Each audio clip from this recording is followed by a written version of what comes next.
Did you know that if you put a sphere in a cube and then take it out, this is what happens?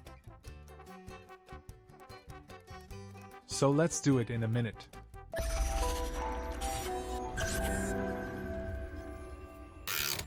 First of all, we add the object we want.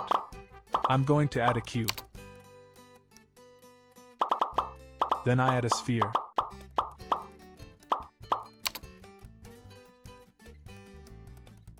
And I want to subtract this sphere from the cube.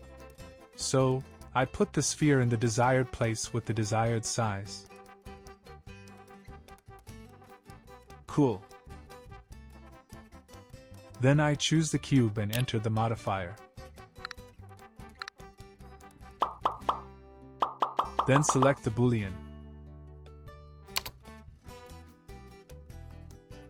Now I use a dropper to select the sphere and then apply. Great. You can see that exactly the sphere was subtracted from the cube.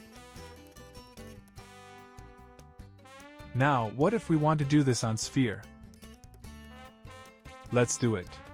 This time, select the sphere and then go to Modifier section and select Boolean. Then, as before, we choose the dropper. But this time we choose the cube. Now apply the Boolean. And you see, this time the cube was subtracted from the sphere. You can use this technique to speed up your work. Thank you for watching. Please don't forget to like and subscribe. Until the next video, goodbye.